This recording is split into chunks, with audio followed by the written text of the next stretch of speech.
सच्चिदानंद में नित्य निर्द्वंद में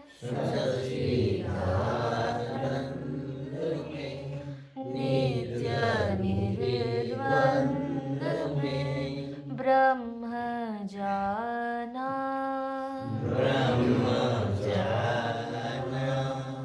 अब रहा न कहीं आना जाना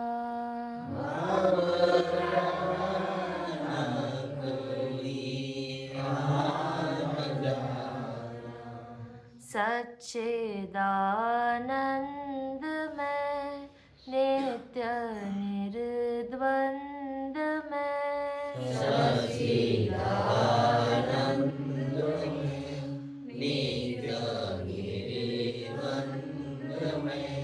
ब्रह्म जाना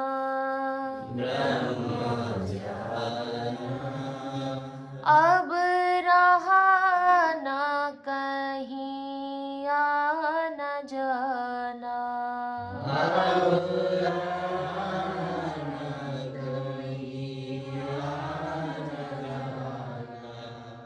अस्ति भाति प्रिय जो अपारा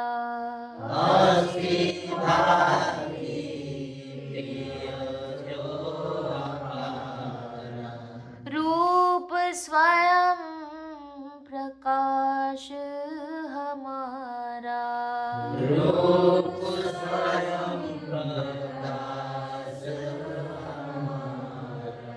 मैं रूप स्वयं प्रकाश है हमारा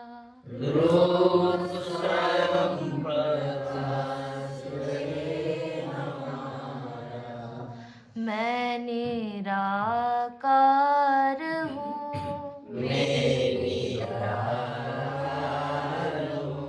मैं ही साकार हूँ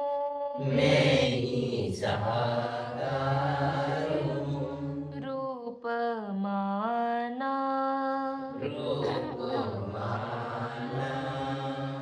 जाना मैं निराकार हूँ मैं ही साकार हूँ रूप जाना मेरे संकल्प में जग समाना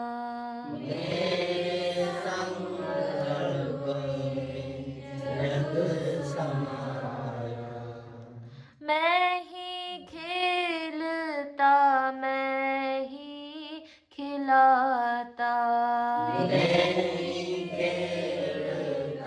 मैं खेल रच रच के मैं ही मिटाता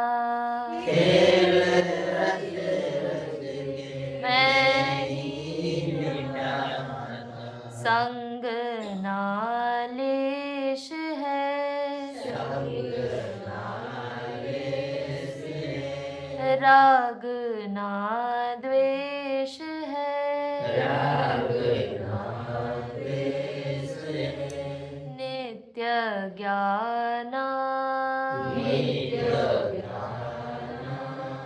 हो के दृष्टा दृश्य दर्शाना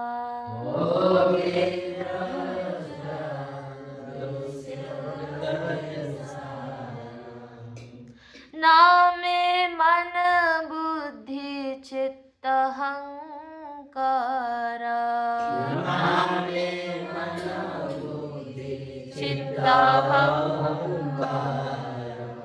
तीन गुण पंच कोशों से न्यारा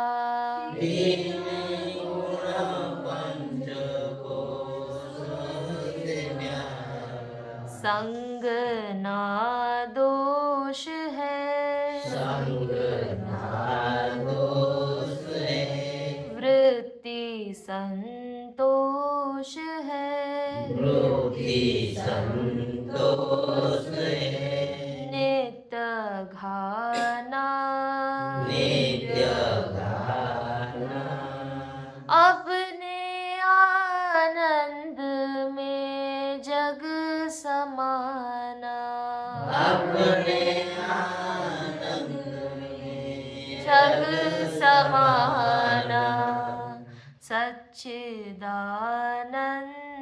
में, सच्चिदानंद में, नित्य निर्द्वंद में, नित्य निर्द्वंद में, ब्रह्म जाना, ब्रह्म जाना, अब रहा ना कहीं या न जाना, अब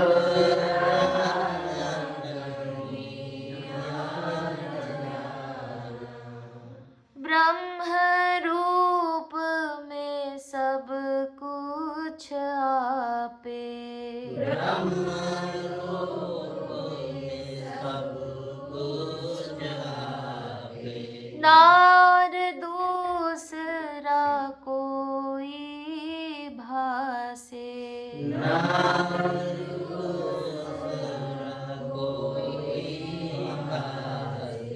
किसकी पूजा करूं, किसकी पूजा करूं, किसका ध्यान धरूं, किसका ध्यान धरूं, नहीं आना, नहीं आना, मेरा सोहम रूप है पुराना, मेरा सोहम रूप है पुराना, सच्चिदानंद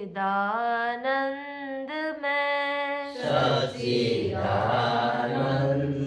में, नित्य निर्द्वंद में, नित्य निर्द्वंद में, ब्रह्म जाना, ब्रह्म जाना, अब रहा ना कहीं या न जाना, अब कहीं या न जाना, अब रहा ना कहीं आ न जाना, अब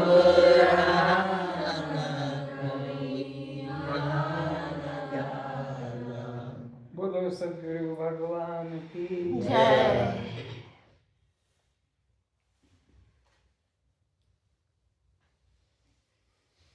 आत्म साक्षात्कार ग्रंथ का स्वाध्याय पिछले कई दिनों से चल रहा है।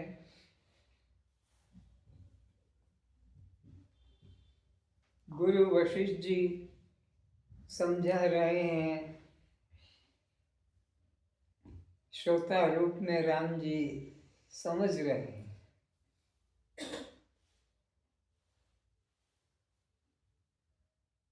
वशिष्ठ जी समझा रहे हैं कि हे राम, यह रूप में जितना भी संसार है वह सब बंधन रूप है, वो मिथ्या है, वो माया है। उसमें अहंकार करना ही जीव का सबसे बड़ा दोष है। इसलिए मैं को यह से मुक्त किए बिना कोई मुक्ति का अनुभव कर नहीं सकता है। आगे कहते हैं, साखी की खोज। कौन साखी है, किसे साखी कहा जाए, साखी की खोज कैसे की जाए। जो मन के पीछे है, जो मन का प्रकाशक है, वह मन की किसी भी क्रिया द्वारा नहीं जाना जा सकता। साक्षी को जानना है तो मन की क्रिया के पीछे वो जाना जाएगा। मन की क्रिया के आगे वो नहीं आ सकता है। साक्षी जो है वह मन का दृष्टा है, मन का दृश्य नहीं है, ऐसा है। जो मन के पीछे है, जो मन का प्रकाशक है, मन के भी पीछे है और मन को भी जानने वाला है, वो साक्षी है। मन को जो जानता है वह मन की किसी भी क्रिया द्वारा नहीं जाना जा सकेगा। वो मन की कोई भी क्रिया क्यों न हो उसके द्वारा वो जाना नहीं जा सकेगा। जो मन के पीछे है वो मन के आगे कैसे आएगा? मन उसी को जान पाता है, देख पाता है, सोच पाता है जो मन के आगे होता है। मन के आगे, तुम्हारे आगे जो होगा उसे तुम देख पाओगे। और कोई आदमी है, जड़ है कि चेतन है, उसको देख सकोगे तुम्हारे आगे जो होगा। लेकिन जो तुम्हारे पीछे खड़ा है उसको तुम कैसे जानोगे? उसको तुम नहीं जान सकते हो। तो मन के आगे जो भी दृश्य होगा उसको जाना जा सकता है, किंतु जो मन के पीछे खड़ा है उसे मन नहीं जान सकेगा। आँख उस सब को तो देख पाती है जो आँख के आगे आ जाता है। ये साधारण बात है। जो आँख के आगे आगे है वो आँख उसको देख लेती है। जो आँख के आगे है ही नहीं उसको आँख कैसे जानेगी? किंतु आँख उसे नहीं देख सकेगी जो आँख के पीछे सदा से उपस्थित है। परमात्मा, आत्मा, दृष्टा वो आँख के पीछे सदा से उपस्थित है, आँख के पीछे है। उसे आँख कैसे देख सकेगी? आँख तो उसे ही देख सकेगी जो आँख के आगे दृश्य रूप में है। आप माला करे, पूजा करे, ध्यान करे, जप करे, समाधि करे, यह सब मन से ही होता है।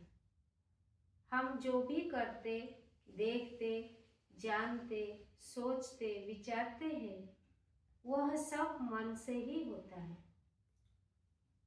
ग्रंथ पढ़े तो भी मन से होगा, किंतु हम आत्मा को जानना चाहेंगे तो वह मन के पीछे ही घटना है। वो मन के पीछे जो खड़ा है वो मन के आगे कभी नहीं हो सकेगा। आत्मा को अगर हम जानना चाहते हैं तो वो मन के पीछे की घटना है। मन के आगे जो भी होगा उसे मन जानेगा, वो दृश्य होगा, वो संसार होगा। वह मन के पीछे की अवस्था है, मन के पीछे की उपस्थिति है। आत्मा मन के पीछे की अवस्था है, मन के पीछे की उपस्थिति है। वो मन कैसे उसे जान सकेगा जो उसके पीछे खड़ा है? उसे मन के द्वारा सम्मुख नहीं जान सकेंगे। इसके लिए हमें मन के ऊपर जाना होगा। तो इसके लिए हमें मन के भी पीछे जाना होगा। मन के ऊपर जाना है ना, मन के पीछे जाना होगा, वहीं उसका अनुभव हो सकेगा। मन की कोई भी क्रिया मन के बाहर नहीं कर सकेगी। मन के बाहर कोई भी क्रिया मन के बाहर नहीं कर सकेगी। मन के बाहर की कोई भी क्रिया मन नहीं कर सकेगा। वह मन के भीतर ही रखेगी। वो मन के भीतर रखेगा, बाहर नहीं कर सकेगा। साक्षी भाव ही आत्मा में प्रतिष्ठित कर सकता है। तो साक्षी भाव जो है ये आत्मा में आपको स्थित कर सकता है, प्रतिष्ठित कर सकता है, विद्यमान कर सकता है। यह एक ऐसी सत्ता है जो मन का अंग नहीं है। यह एक ऐसा अंग है जो मन का अंग नहीं है, मन का प्रकाशक है। मन से वो प्रकाशित होता नहीं है, मन से बाहर है। स्वप्न अवस्था जागृत में झूठ सिद्ध होती है एवं जागृत अवस्था स्वप्न में झूठा हो जाता है। ये परस्पर जागृत स्वप्न में, स्वप्न जागृत में एक दूसरे को झूठा सिद्ध कर देते हैं। किंतु इन दोनों परिवर्तनों का जो साक्षी है वह कभी झूठा नहीं है। तो इन दोनों परिवर्तन का, जागृत से स्वप्न हुआ, स्वप्न से जागृत हुआ, इन दोनों परिस्थितियों का जो प्रकाशक है वो कभी झूठा नहीं हो सकता है, और वह तुम स्वयं ही हो, ऐसा करके जानो। बचपन, किशोर, युवा, प्रौढ़, वृद्ध अवस्था के परिवर्तनों का जो साक्षी है वही अचल है। वह ना तो अवस्था के साथ आया, ना अवस्था बदलने से जाता है। वह उदय अस्त से रहित ही बना रहता है।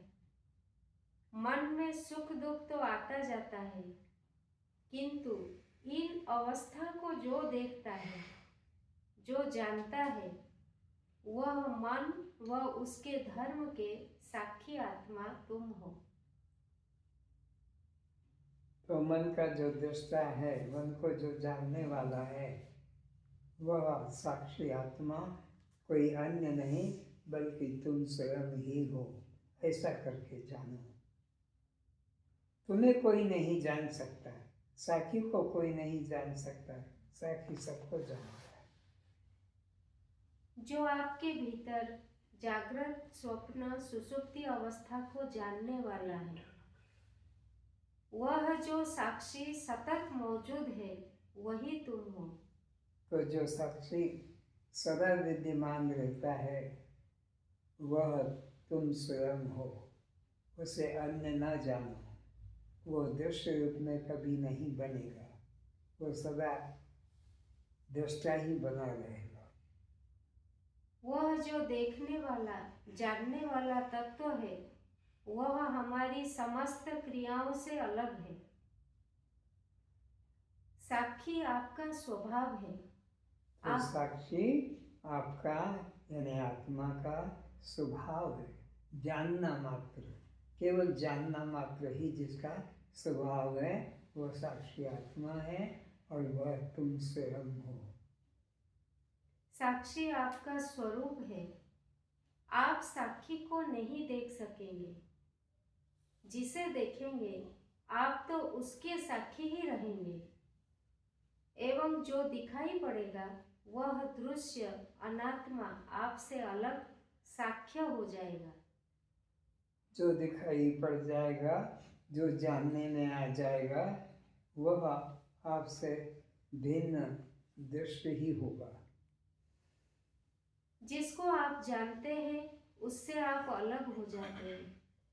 ये नियम है, जिसको भी आप जानते हैं, जिसको भी आप देखते हैं, जिसको भी आप भोगते हैं, आप उससे अलग ही होते हैं। क्योंकि जो दिखाई पड़ रहा है वह आपसे अलग सामने की तरफ उधर होगा, और देखने वाले आप उससे अलग इधर होंगे। इधर की तरफ होंगे, वो उधर की तरफ होगा। जब आपका साक्षी भाव पूर्ण रूप से जागृत हो जाएगा, तब मन जैसे कोई सत्ता भी दिखाई नहीं पड़ेगा। फिर मन नाम की कोई सत्ता भी नहीं रहेगी, जब तुम साक्षी को पहचान लोगे कि वो साक्षी आत्मा मैं स्वयं हूँ। एकाग्रता ध्यान नहीं है। ध्यान का अर्थ है संपूर्ण स्वीकृति। एकाग्रता में टकराहट है, मन के साथ एकाग्रता में तनाव है। एकाग्रता है क्रिया, और क्रिया में अशांति ही होती है। एकाग्र एकाग्रता का मतलब है सब जगह छोड़कर एक जगह लगाना, जबरदस्ती रोकना। मन भागना चाहता है, आप उसे रोकना चाहते हैं। तो जहाँ लड़ाई है वहाँ शांति कहाँ? तो मन को रोकने का जो अभ्यास चेष्टा करते हैं वहाँ पर तनाव रहेगा, खिंचाव रहेगा, वहाँ शांति नहीं रह सकती है। मन से भूलकर शत्रुता मत करना, लड़ना मत। मन को विश्राम देना होगा। तो मन को छोड़ दो, उसके ऊपर वो जैसा भी है तुम देखते रहो, केवल साक्षी रहो। मन जैसा है उसमें राजी हो जाओ। अगर आप नाराज है, दुखी है, शिकायत है उसके चिंतन से, तो फिर ध्यान नहीं, विश्राम नहीं होगा। अशांति ही बनी रहे। मन जैसा भी है उसमें राजी हो जावे, चाहे सुखी हो या दुखी, कामी हो या क्रोधी, चंचल हो या शांत, उससे लड़ाई मत करना। जैसा चाहे करना, करने दो। भागना चाहता है, गाना चाहता है, नाचना चाहता है, सोना चाहता है, आप उसे पूर्ण स्वतंत्र छोड़ दो और केवल चुपचाप देखते रहे। जो कर्म करना चाहे करने देना। 1 घंटे कुछ ना बोलना, बाहर भी नहीं, अंदर भी नहीं बोलना। किंतु अब 1 घंटे यह जो भी करेगा वह चुप हो सहना पड़ेगा, क्योंकि मुझे 1 घंटा बोलना नहीं है, पर यह बात तो मन को ठीक नहीं लगता। जीवित ही मुर्दा बन जाना 1 घंटा रोज, तो फिर आप देखेंगे कि साक्षी प्रकट हो गया। कोई भी शिकायत करने की जगह ही नहीं बचेगी, किसकी शिकायत करोगे? जो हो रहा है उसे होने देना। इसी में साक्षी प्रकट हो जाता है। जब सब होता रहे और हम बिना कोई चुनाव किए होते रहने देते हैं, तो तत्काल तुम उस क्रिया, विचार, अवस्था के साक्षी हो जाते हो। जब तुम कर्ता हो जाते हो तो वहाँ साक्षी खो जाता है। जहाँ कर्ता भाव नहीं जगा, वहाँ तत्काल साक्षी का भाव जग जाता है, प्रकट हो जाता है। साक्षी हो जाना ही ध्यान है। साक्षी हो जाना ही वास्तविक ध्यान है। ध्यान में कोई आकार देखने का नहीं है कि कोई 4 भुजा वाला देखूं, कि मुरली वाला देखूं, कि धनुष वाला देखूं। बस साक्षी हो जाना है, जो हो रहा है मैं देखूं। साक्षी कोई क्रिया नहीं। एकाग्रता तो ध्यान नहीं हो सकता, क्योंकि तुम उसके लिए प्रयत्न करते हो, कर्ता हो जाते हो। तुम्हारे द्वारा किया गया तुमसे बड़ा नहीं हो सकता। साक्षी हो जाना ही ध्यान है, इससे ज्यादा ध्यान कुछ भी नहीं है। ध्यान करने की कोशिश मत करना, बल्कि ध्यान को होने देने की अवस्था में सहयोग करना। जैसे नींद लाने की चेष्टा नहीं की जाती, किंतु नींद लाने के लिए बिस्तर, पंखा, सर पैर दबाना, मालिश आदि क्रिया की जाती है। ये सहयोगी क्रियाएं। तो नींद स्वयं उतरती है। तो फिर नींद इन सब साधनों के साथ उतर जाती है, आ जाती है। कोई पूछे ध्यान नहीं हो रहा है, तो ध्यान नहीं हो रहा है तो तुम्हारा यही ध्यान नहीं हो रहा है, ये करना ही ध्यान में बाधा पहुंचा रहा है। इसलिए कुछ भी करना नहीं ही ध्यान होता है। फिर से कोई पूछे ध्यान नहीं हो रहा है, मैं रोज चेष्टा कर रहा हूँ, तो चेष्टा तो साधन हो गया, फिर वहाँ शांति कहाँ? तो उससे ध्यान कभी नहीं होगा। जैसे कोई व्यक्ति नींद लाने हेतु दंड बैठक दौड़ करते रहेंगे तो वो कभी भी नहीं सो सकेगा। कितने बंदे करोगे, बैठे करोगे कि तुमको नींद आ जाए, गिर जाओगे, थक जाओगे। साखी होना ही ध्यान है, किंतु तुम यह सोच लो कि साखी हो जाओगे, बड़ा आनंद आएगा। फिर तुम साखी नहीं हो सकोगे, तुम करता ही रह जाओगे। आनंद ब्रह्म को जड़ पदार्थ की तरह भोग्य वस्तु बना स्वयं उसके भोक्ता बनना चाह रहे हो, यह तुम्हारी भ्रांति है। फिर से आनंद ब्रह्म को तुम खुद आनंद ब्रह्म हो, उसको लाने की पाने की अभ्यास करने की जरूरत नहीं। वह अन्य अभिन्न वस्तु नहीं। आनंद ब्रह्म को जड़ पदार्थ की तरह भोग्य वस्तु बनाकर हम रसगुल्ले की तरह जड़ पदार्थ बनाकर उसका स्वाद लेना चाहते हैं, उसको कभी भी ब्रह्मानंद का अनुभव नहीं हो सकेगा। स्वयं उसके भोक्ता बनना चाह रहे हो, तो यह तुम्हारी भ्रांति है। ब्रह्मानंद भोग्य वस्तु नहीं है। ब्रह्मानंद तुम्हारा स्वभाव है, वो भोग्य वस्तु नहीं है। अग्नि का जैसे स्वभाव उष्ण है, वह दृश्य अग्नि का नहीं बन सकता। ध्यान के लिए प्रथम एवं महत्वपूर्ण चरण है श्वास। श्वास का ध्यान रखना। श्वास से ध्यान का द्वार खुल जाता है। श्वास को आते हुए देखो, श्वास को जाते हुए देखो। अपनी तरफ से कोई उसमें प्लस माइनस जोड़ बाकी मत करो, तो श्वास का द्वार खुल जाएगा। कुछ और करने की जरूरत ही नहीं। अगर कोई साधक पूरे समय या जब भी उसे ख्याल आ जावे, श्वास के प्रति होश से भर जावे कि यह श्वास भीतर जा रही है, यह श्वास बाहर आ रही है, तो तत्काल एक दूसरा मार्ग भीतर खुलने लग जाता है। एक श्वास चल रही है और एक आप जो जान रहे हैं। होशियारी पूर्वक श्वास को देखना।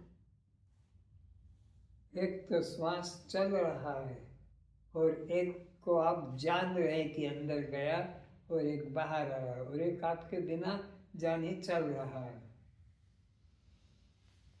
जीवन में समस्त महत्वपूर्ण क्रिया, घटना एवं बात के लिए श्वास एक अनिवार्य द्वार है। श्वास के मार्ग से ही मृत्यु एवं श्वास के मार्ग से ही जीवन आता है। श्वास के मार्ग से ही ध्यान का जन्म एवं श्वास के मार्ग से ही समाधि होती है, और श्वास के मार्ग से ही परमात्मा का अनुभव भी होता है।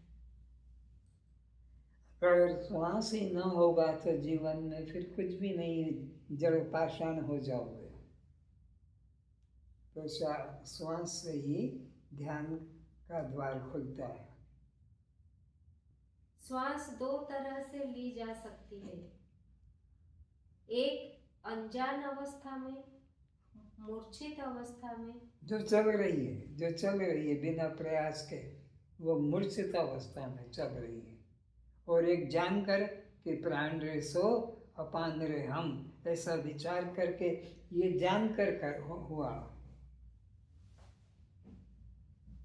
प्रायः सभी लोग बेहोशी अवस्था में श्वास समाप्त कर रहे हैं।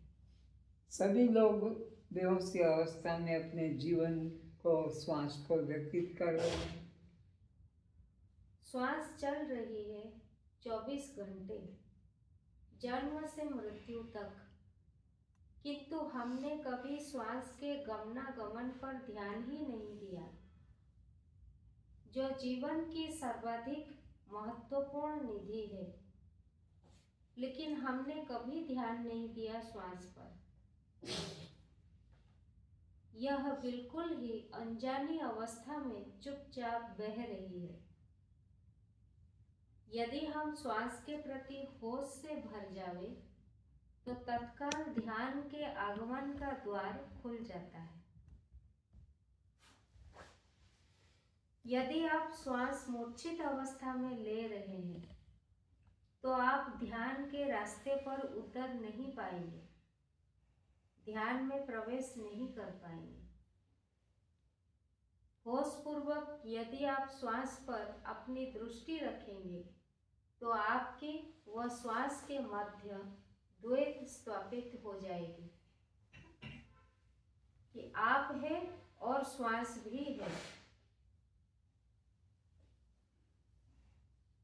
श्वास लंबी गहरी ले, पूरी ताकत, पूरा मन इसी क्रिया में लग जावे।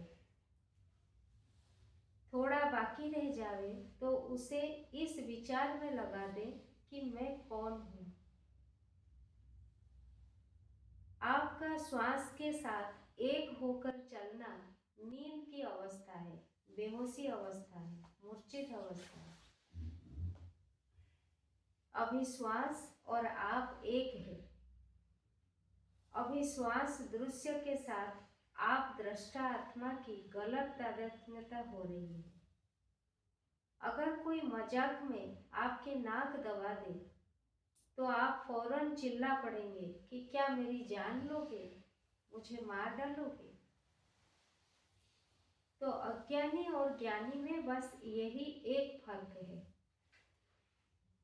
जिसकी मैं और श्वास एक ही है वह अज्ञानी है, और जिसके लिए मैं और श्वास पृथक है, जिसे अपने प्रति दृष्टा साक्षी का बोध जागृत हो चुका है एवं श्वास के प्रति दृश्य का बोध जागृत हो गया है, वह है ज्ञानी की अवस्था। तो ज्ञानी और अज्ञानी का अंतर समझाया जा रहा है कि जो श्वास के साथ अपने को एक कर गया वो तो अज्ञानी का लक्षण है, और जिसने श्वास को अपने दृश्य रूप में देखा और अपने को श्वास का दृष्टा जाना वो ज्ञानी का लक्षण है। तो जो श्वास को जान रहा है वह श्वास का दृष्टा हुआ, और जो श्वास को अनजाने में खो रहा है वो अज्ञानी का लक्षण है। अंदर गया तो उसको पता नहीं, बाहर आया तो उसको पता नहीं। जिसे सद्गुरु कृपा के यह स्पष्ट बोध हो गया है कि मैं और श्वास अलग अलग है, ऐसे आत्मनिष्ठावान ज्ञानी की कभी मृत्यु नहीं हो सकती। फिर से जिसे सद्गुरु कृपा से यह स्पष्ट बोध हो गया है। क्या बोध हो गया? कि मैं और श्वास अलग है। श्वास मेरे से अलग है, अंदर आती है तो देखता हूँ, बाहर जाती है तो मैं देखता हूँ। वो मृत्यु से पार हो गया। ऐसे आत्मनिष्ठावान ज्ञानी की कभी मृत्यु नहीं हो सकती। लेकिन जब तक कोई ऐसा जानता रहेगा कि मैं और श्वास एक है, तभी तक उसे मृत्यु का भय बना रहेगा। उसकी मृत्यु होती रहेगी। जिस दिन वह जान सकेगा कि मैं श्वास नहीं हूँ, बल्कि श्वास के पीछे खड़ा चैतन्य आत्मा हूँ। ऐसा सबको अभ्यास करना चाहिए, ऐसा सबको विचार करना चाहिए कि मैं श्वास नहीं बल्कि श्वास के पीछे खड़ा श्वास का दृष्टा हूँ। अंदर आता है तो देखता हूँ, बाहर जाता है तो देखता हूँ, धीमे चलता है तो देखता हूँ, तेज चलता है मेहनत भाग दौड़ से तो जानता हूँ, किसी कारण से रुकावट होती है तो घबराहट बेचैनी होती, वो भी मैं जानता हूँ। उस क्षण के बाद उसकी मृत्यु नहीं होती है। तो जिसने श्वास को अपने से अलग देख लिया, दृष्टि जान लिया, श्वास रुक जाएगा, क्योंकि मृत्यु में तो श्वास रुकता है, लेकिन फिर भी वो उसकी मृत्यु नहीं मानी जाती है, क्योंकि उसने श्वास से अपने को अलग जाना है। उसकी मृत्यु नहीं होती है, वो अमृत आत्मा को पा चुका है। बल्कि उसे अमृत की उपलब्धि हो जाएगी, उसके लिए मृत्यु असंभव हो जाएगी। श्वास टूटेगी, वह जानेगा कि मैं हूँ, केवल मेरी श्वास जा रही है। उसे पता लग जाएगा कि श्वास अंदर जा रही है और श्वास बाहर आ रही है। उसकी मृत्यु नहीं हो सकेगी जिसने श्वास को दृश्य रूप में पहचाना।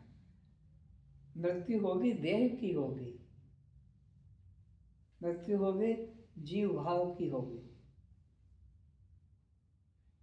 जैसे सुकरात को जहर पीने के बाद भी अंतिम श्वास तक अपने होने का होश था एवं श्वास के गिरने का होश बना था।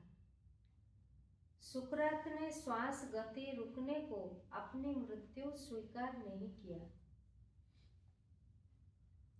सुकरात ज्ञानी संत हुए हैं, उनका देह के साथ में तादात्म्य टूट गया था और देह की मृत्यु को उन्होंने अपनी मृत्यु स्वीकार नहीं किया कि देह मर रहा है, देह श्वास छोड़ रहा है, मैं इसको देख रहा हूँ, जान रहा हूँ, भिन्न हूँ।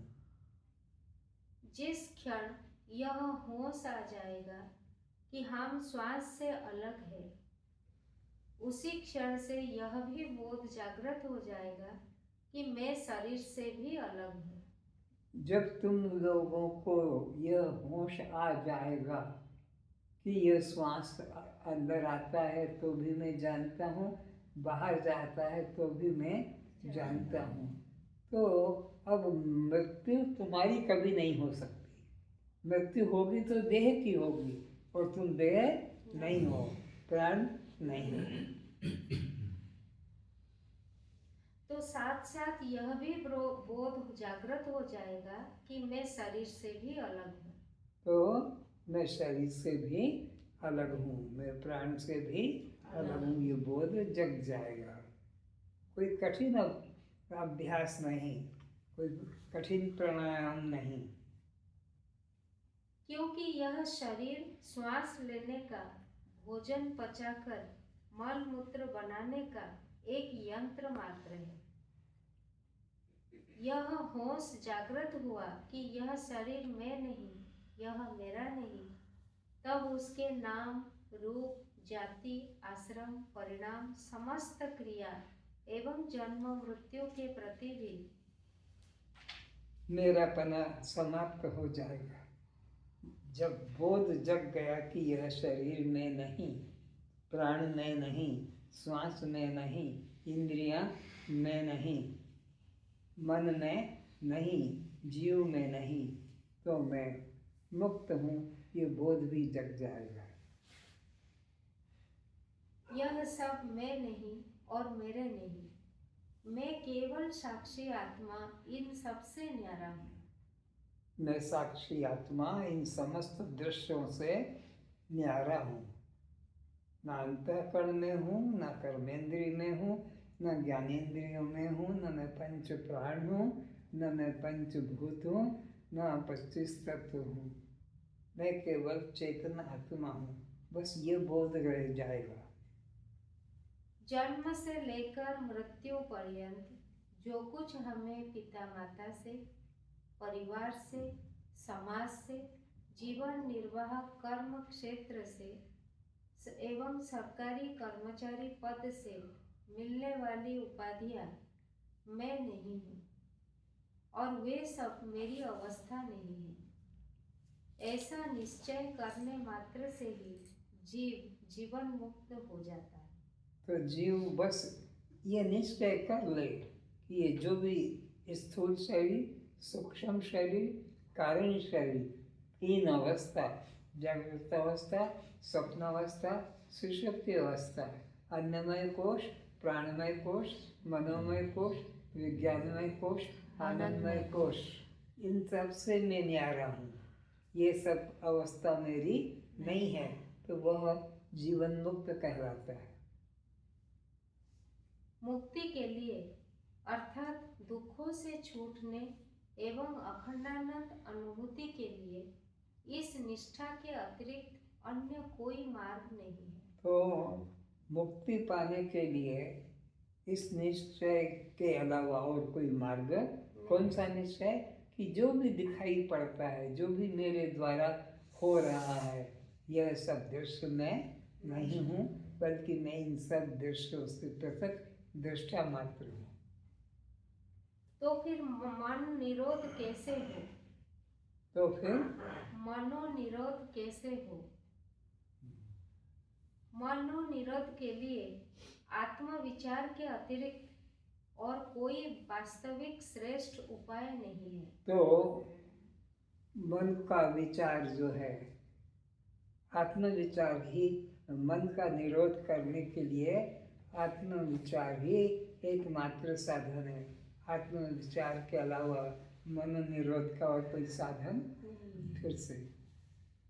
मनोनिरोध के लिए आत्मविचार के अतिरिक्त आत्मविचार करो कि मैं तो नित्य शुद्ध बुद्ध मुक्त आनंद आत्मा हूँ। मैं तो नित्य शुद्ध बुद्ध मुक्त आनंद आत्मा हूँ। मैं तो नित्य शुद्ध बुद्ध मुक्त आनंद आत्मा हूँ। मैं तो नित्य शुद्ध बुद्ध मुक्त आनंद आत्मा हूँ। मैं तो नित्य शुद्ध बुद्ध मुक्त आनंद आत्मा हूँ। मैं तो नित्य शुद्ध बुद्ध मुक्त आनंद आत्मा हूँ। मनो बुद्धि चित्त अहंकार नाहम अनात्म देह। मनो बुद्धि चित्त अहंकार नाहम अनात्म देह। मनो बुद्धि चित्त अहंकार ना अहम अनात्म देह। मनो बुद्धि चित्त अहंकार नाहम अनात्म देह।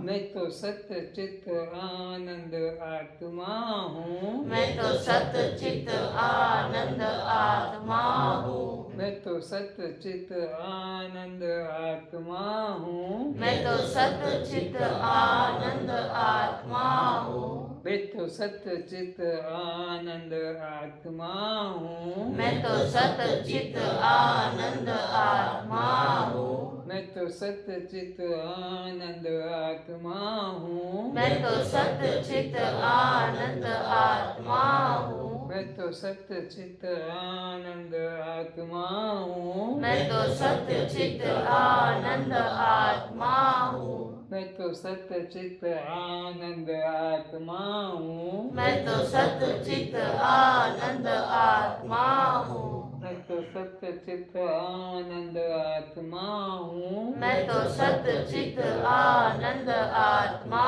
हूँ। मनो बुद्धि चित्त अहंकार नाहम अनात्म देह।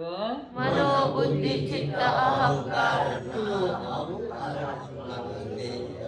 मनो बुद्धि चित्त अहंकार ना अहम अनात्म देह। मनो बुद्धि चित्त अहंकार नाहम अनात्म देह। मनो बुद्धि चित्त अहंकार नाहम अनात्म देह। मनो बुद्धि चित्त अहंकार नाहम अनात्म देह। मैं तो नित्य शुद्ध बुद्ध मुक्त आनंद आत्मा हूँ। मैं तो नित्य शुद्ध बुद्ध मुक्त आनंद आत्मा हूँ। मैं तो नित्य शुद्ध बुद्ध मुक्त आनंद आत्मा हूँ। मैं तो नित्य शुद्ध बुद्ध मुक्त आनंद आत्मा हूँ। मैं तो सत्य चित्त आनंद आत्मा हूँ। मैं तो सत्य चित्त आनंद आत्मा हूँ। इस प्रकार का जो चिंतन आप मन में जगाएंगे तो न जन्म तुम्हारा, न मृत्यु तुम्हारी, न पाप तुम्हारा, न पुण्य तुम्हारा, न सुख तुम्हारा, न दुख तुम्हारा, न बंध तुम्हारा, न मोक्ष में तुम सब द्वंद्वातीत हो जाओगे। बस मैं सच्चित आनंद आत्मा हूँ, ये निश्चय हमें भरना है मन में, इससे डिगना नहीं। मंत्र, माला, पूजा पाठ, कीर्तन, भजन आदि अनेक साधनों द्वारा मन निरोध किया जावे तो साधक को मन निरोध हुआ सा प्रतीत तो होता है, लेकिन फिर मन चंचल हो जाता है। साधन करने से मन कुछ देर के लिए रुकता तो है, टिकता तो है, लेकिन फिर मन चंचल हो जाता है। तो उपरोक्त साधन मन निरोध में सहायक तो है, किंतु मनोनाश नहीं कर सकते। स्थायी नाश नहीं कर सकेगा ये साधन। प्राणायाम से भी मन का निरोध होता है। प्राणायाम करने से भी मन निरोध होता है, श्वास को देखने से भी निरोध होता है, और जप करने से भी या स्वाध्याय करने से भी होता है।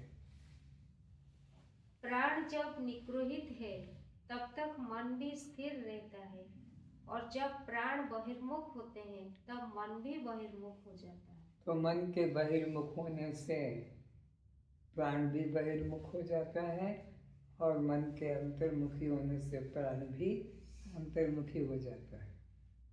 जब मन बहिर्गामी होता है तब मन विषय वासना के वशीभूत होकर इधर उधर भटकने लगता है। जब मन बहिर्मुख होगा तो इधर उधर भटकेगा। प्राणायाम द्वारा चंचल मन को एकाग्र करने से वह आत्मविचार करने में समर्थ हो पाता है।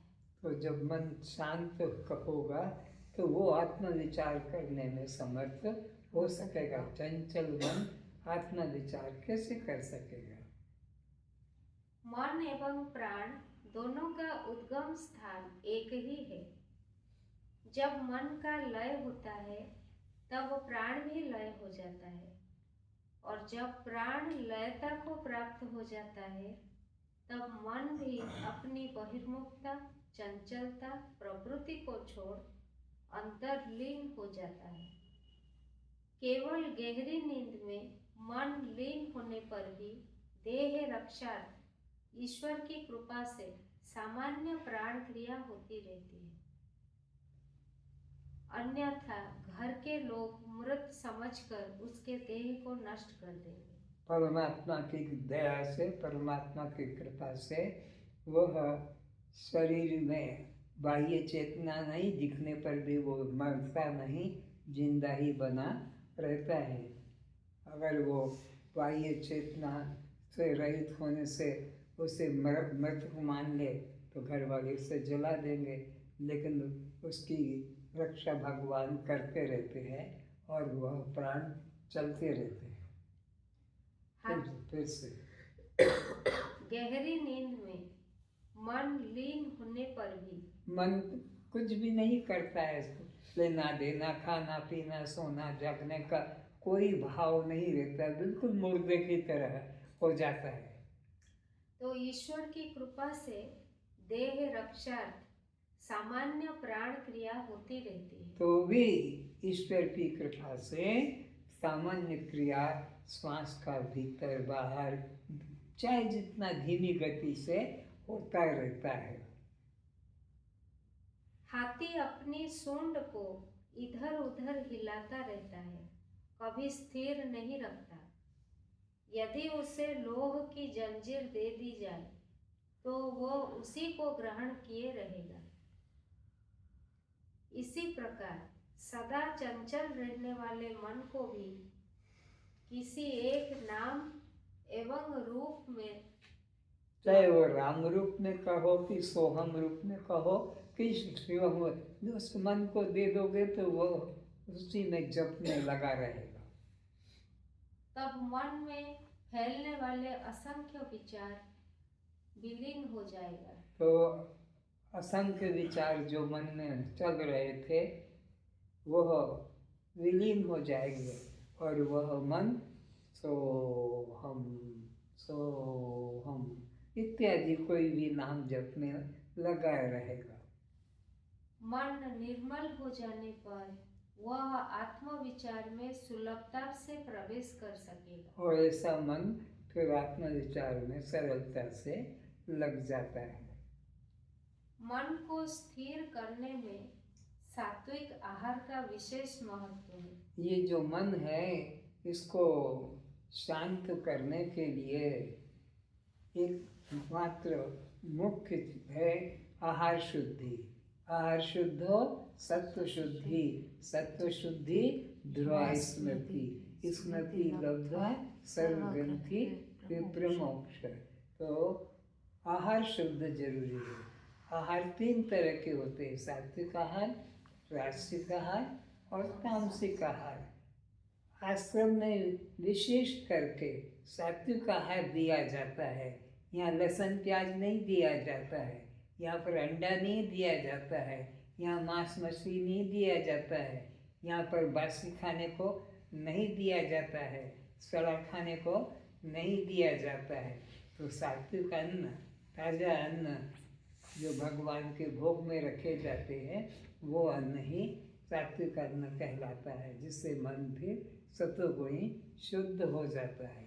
रजोगुणी अन्न से मन चंचल हो जाता है, फिर वो बाह्य कामों में ज़्यादा प्रवृत्त होता है, उसे आत्म ध्यान अच्छा नहीं लगता है। और बासी तमोगुणी लहसुन प्याज आदि खाना ये सब तमोगुणी अन्न है, इसके द्वारा फिर मन और मूल गति को पाता है। सात्विक मिताहारी व्यक्ति के मन में सत्वगुण की वृद्धि होती है, जिससे आत्मविचार में सहायता मिलती है। तो सत्वगुणी अन्न खाने से आत्मविचार में सहायता मिलती है, आत्मविचार ज़्यादा कर सकेगा। दीर्घकालीन अंधकार प्रकाश के उदय होते ही तत्काल विलीन हो जाता है।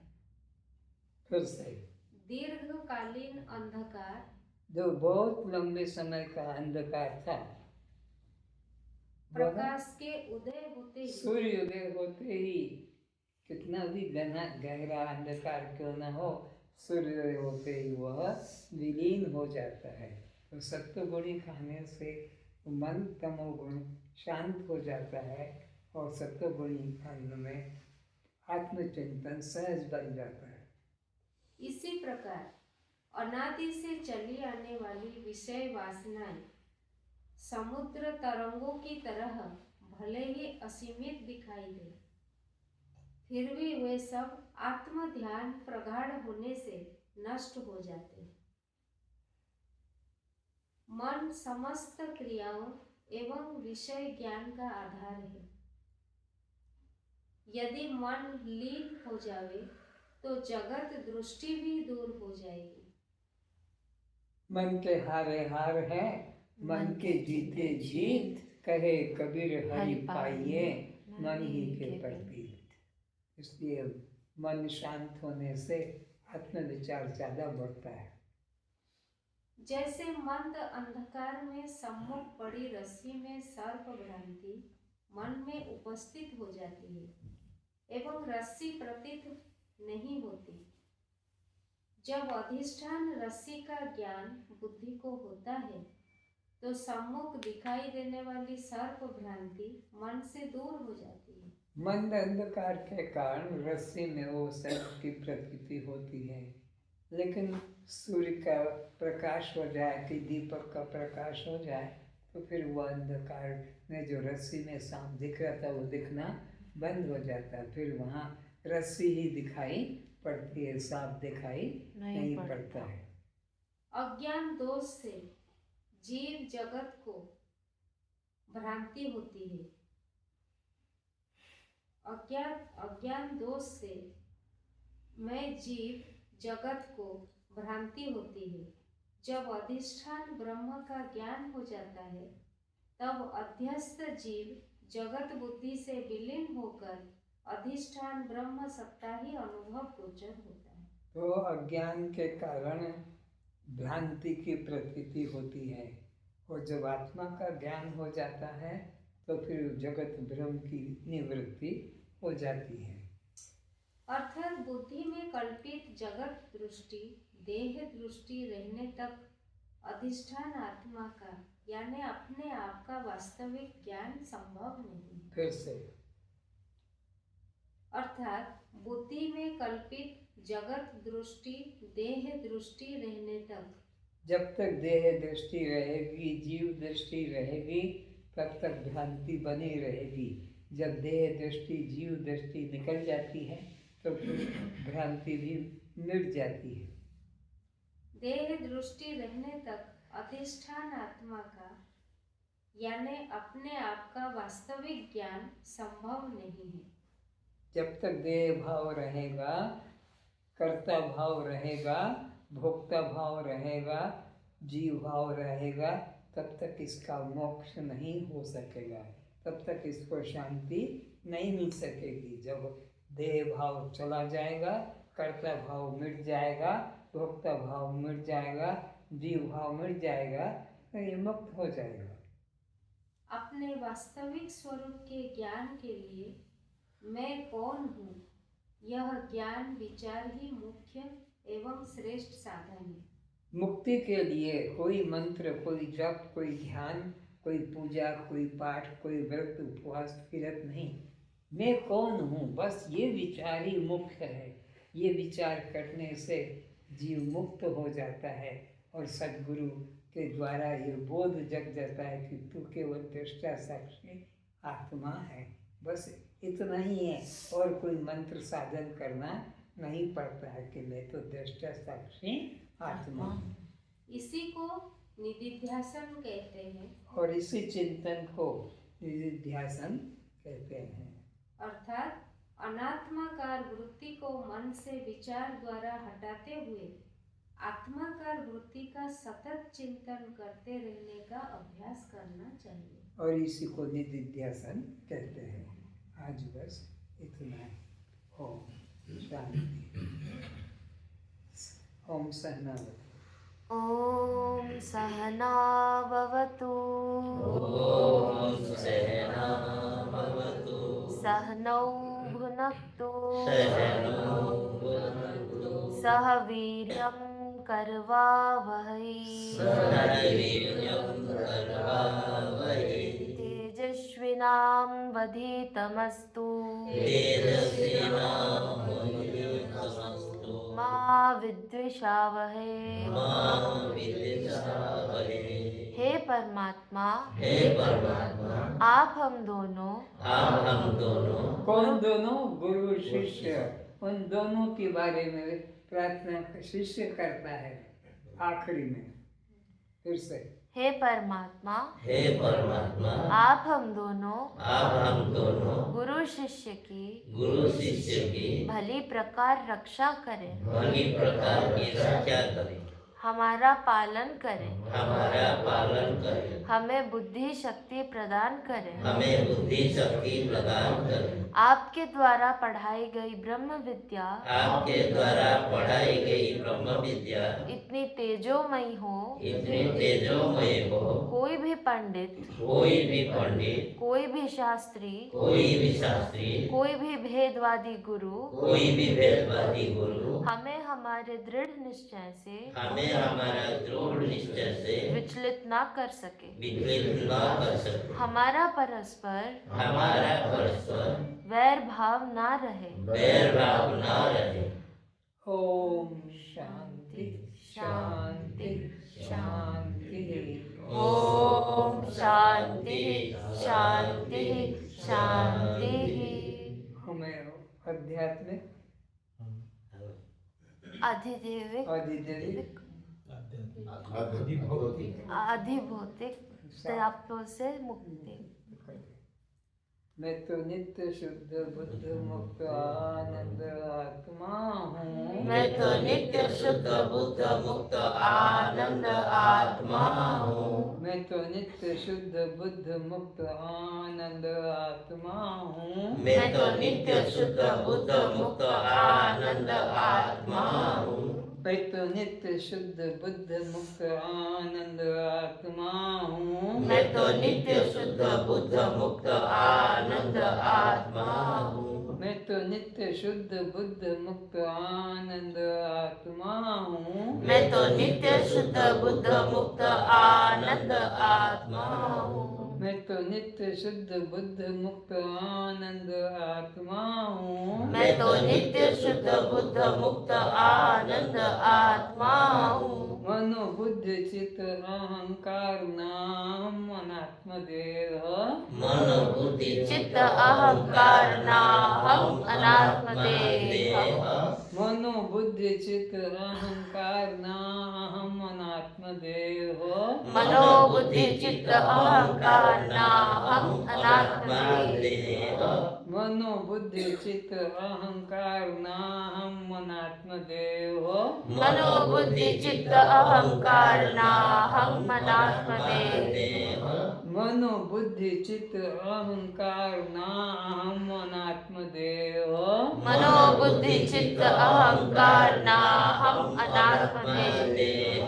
नाहम अनात्म देह। नाहम अनात्मदेह। नाहम अनात्म देह। नाहम अनात्मदेह। नाहम अनात्म देह। नाहम अनात्मदेह। मैं तो सत्य चित्त आनंद आत्मा हूँ। मैं तो सत्य चित्त आनंद आत्मा हूँ। मैं तो सत्य चित्त आनंद आत्मा हूँ। मैं तो सत्य चित्त आनंद आत्मा हूँ। त्वम दृष्टा साक्षी आत्मा हम। क्या आप जड़ हैं? चेतन है। कृष्ण है। दृष्टा है। अनात्मा है। आत्मा है। सौ है। शिव है। पर प्रकाश है। स्वयं प्रकाश है। तो बद्ध है। मुक्त है। तो जन्म मरण किसको? शरीर को। भूख प्यास किसको? प्राण को। सुख दुख किसको? मन को। बंध मोक्ष किसको? जीव को। त्वम दृष्टा साक्षी आत्मा हम। जब मैं चलता हूँ परमात्मा ही मुझ में चलते हैं। जब मैं देखता हूँ परमात्मा ही मुझ में देखते हैं। जब मैं बोलता हूँ परमात्मा ही मुझ में बोलते हैं। जब मैं सुनता हूँ परमात्मा ही मुझ में सुनते हैं। जब मैं खाता हूँ परमात्मा ही मुझ में खाते हैं। कोई भी कर्म कोई भी कर्म बिना परमात्मा की सत्ता के बिना परमात्मा के सत्ता के इस मुर्दे शरीर से इस मुर्दे शरीर से कभी नहीं हो सकेंगे। कभी नहीं हो सकेंगे। इस शरीर के सभी कर्म इस शरीर के सभी कर्म चेतन आत्मा की सत्ता से चेतन आत्मा की सत्ता से होते रहते हैं होते रहते हैं। और वो चेतन आत्मा सत्ता और वह चेतन आत्म सत्ता मुझसे भिन्न नहीं है। मुझसे भिन्न नहीं है। वह मैं स्वयं हूँ। वह मैं स्वयं हूँ। ओम शांति शांति शांति। ओम शांति शांति शांति। प्रसाद वितरण करें।